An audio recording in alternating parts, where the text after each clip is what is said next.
Hello students, now today we are going to solve numerical problem which is based on transmission of power. So numerical is given here. A belt is running over a pulley of diameter 100 centimeter at 300 rpm. The angle of contact is 150 degree and the coefficient of friction between belt and pulley is 0.3. If the maximum tension in the belt is 3000 Newton, then find the power transmitted by belt.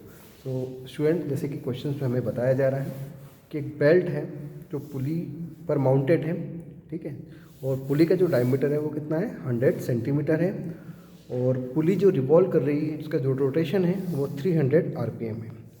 तो angle of contact is 150 degree और पुली और belt के बीच में जो angle of contact जो है वो कितना है 150 डिग्री है। And coefficient of friction between belt and pulley, belt और पुली के बीच में जो कोफिशिएंट ऑफ फ्रिक्शन है वो 0.3 है। और कंडीशन यहाँ पे आगे ये बताया जा रहा है कि the maximum tension in the belt is 3000 Newton. अगर बेल्ट की मैक्सिमम टेंशन जो कि 3000 न्यूटन है तो हमें फाइंड करना है, find the power transmitted by the belt. Belt के थ्रू पावर कितना ट्रांसमिट होता है वो हमें फाइंड करना है। सो सबसे पहले हम क्या करेंगे, गिवन डेटास क्या है हमारे पास उस पर फोकस करेंगे। Solution, belt is running over a pulley diameter 100 centimetre. तो मतलब हमने डायमीटर की बात करें तो डायमीटर कितना है आपका, डायमीटर है 100 सेंटीमीटर। अब चूँकि सेंटीमीटर में तो स्टूडेंट हम इसको मीटर में कन्वर्ट करेंगे। अब चूँकि हम जानते हैं सेंटीमीटर है तो 100 10 centimetre 10 mm equal to 1 centimetre. अब चूँकि 100 सेंटीमीटर है तो आई थिंक ये 1 मीटर होगा। Clear. And angle of contact, angle of contact that means theta equals to 150 degree. अब चूँकि ये डिग्री में, अब इसको रेडियन में चेंज करना होगा तो रेडियन में चेंज करने के लिए हमारे पास कंडीशन होती है 150 मल्टीप्लाई पाई अपॉन 180। ठीक है, अब हम इसको कैलकुलेटर से, कैलकुलेटर से हमने इसको किया तो ये वैल्यू आई 2.616 जो कि किस में आई, रेडियन में आई। ठीक है, और नेक्स्ट कोफिशिएंट ऑफ फ्रिक्शन। तो coefficient of friction means mu की वैल्यू कितनी है 0.3 and the maximum tension in the belt, कितना टेंशन है जो कि कितना है 3000। अब स्टूडेंट जैसे कि हम जानते हैं कि मैक्सिमम टेंशन की बात हो रही है तो मैक्सिमम टेंशन के लिए हमारे पास जो T इक्वल टू जो फॉर्मूला होता है वो कितना होता है, T1 tension in right side plus TC। अब चूंकि TC जो होता है वो होता है सेंट्रीफ्यूगल टेंशन, जो कि हमारे पास इसकी वैल्यू नहीं है और सेंट्रीफ्यूगल टेंशन की वैल्यू गिवन नहीं है क्वेश्चंस में, तो हम TC को क्या मानेंगे 0। सो मान के चलते हैं कि maximum tension T is equal to कितना होगा, T1 के इक्विवेलेंट होगा क्योंकि ये तो हो जाएगा 0। तो T की जो वैल्यू होगी वो कितनी थी, पहले यहाँ पे कितना बताएं 3000। ठीक है, तो ये 3000 और ये कितना है T1 और प्लस ये कितना है 0।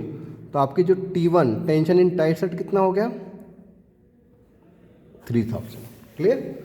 और क्या बचा है, हाँ स्टूडेंट ये भी दे रखा है कि 300 आरपीएम रोटेशन पर मिनट, तो एन की वैल्यू भी दे रखी है 300 आरपीएम। ठीक है, अब हमें फाइंड क्या करना है, पावर ट्रांसमिशन फाइंड करना है। अब चूँकि हम जानते हैं पावर ट्रांसमिशन का फॉर्मूला क्या होता है T1 minus T2 into V। अब हमारे पास कौन कौन सी वैल्यू है और कौन कौन सी नहीं है। सबसे पहले अगर हम T1 की बात करते हैं तो T1 हमारे पास अवेलेबल है 3000 न्यूटन।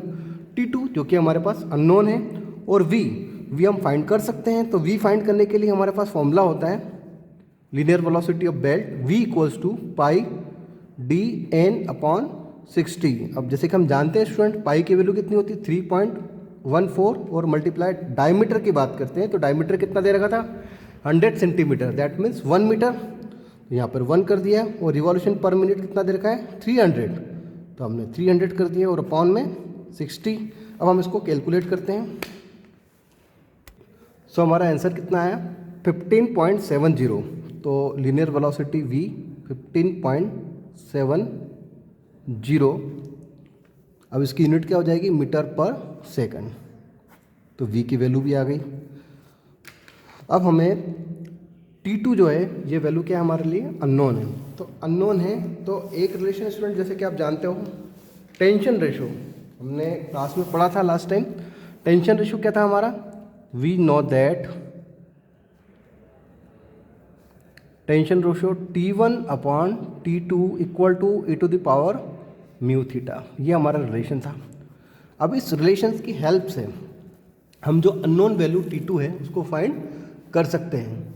अब उसको फाइंड करने के लिए सबसे पहले देखिए T1 कितना है हमारे पास 3000, तो यहाँ पे मैंने लिख दिया 3000। T2 क्या है? अननोन है, इक्वल टू ई म्यू कितना है? म्यू क्वेश्चन में यहाँ दे रखा है 0.3, तो 0.3।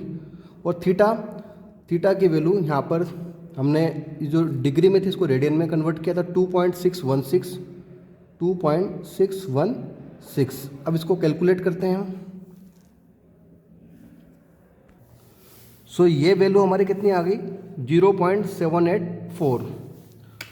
सो इसको हम इस तरह लिख सकते हैं 3000/T2 इक्वल्स टू e⁻0.784। अब चूँकि देखो ये की वैल्यू आई है, अब हम क्या करेंगे, इसका एंटी लॉग लेंगे। अब एंटी लॉग लेने के लिए हमारे पास कंडीशंस क्या है?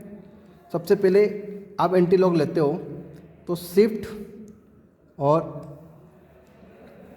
लॉग इन, और यहाँ पे हमने किया 0.784, तो ये वैल्यू आ गई हमारी 2.190।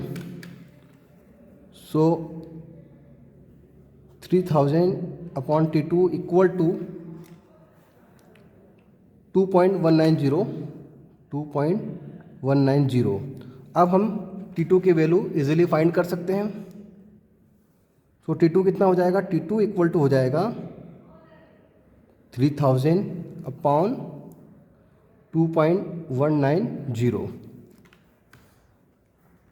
सो 3000 डिवाइडेड 2.190, तो ये आ गई हमारे पास वैल्यू 1369.8 1369.8 न्यूटन। तो देखिए T2 की वैल्यू भी आ गई। अब T2 की भी आ गई और T1 की तो ऑलरेडी हमारे पास थी 3000। अब हमारे पास जो एक्चुअल फॉर्मूला है पावर ट्रांसमिशन का P equal to T1 minus T2।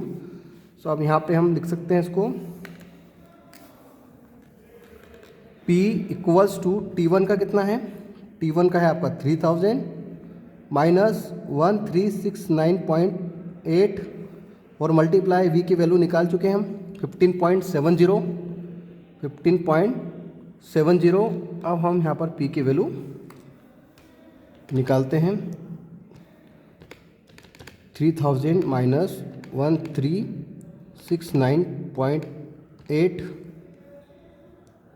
Multiply 15.70, ये हो जाएगा हमारा 25,594.14। अब चूँकि पावर है तो पावर मीन्स वॉट। अब वॉट को हम किलोवाट में कैसे लिखेंगे? 25.59 किलोवाट। तो ये हमारा आंसर आ गया। तो इस तरह हमने ये न्यूमेरिकल को सॉल्व कर लिया। सो अकॉर्डिंग टू क्वेश्चंस हमने जो फाइनली जो find the power transmitted by belt, यहाँ पर ये वैल्यू हमने फाइंड कर ली। तो ये हमारा सॉल्यूशन कंप्लीट हो गया। सो स्टूडेंट, उम्मीद करता हूँ कि आपको ये न्यूमेरिकल बहुत अच्छे से समझ में आया होगा। Thank you very much.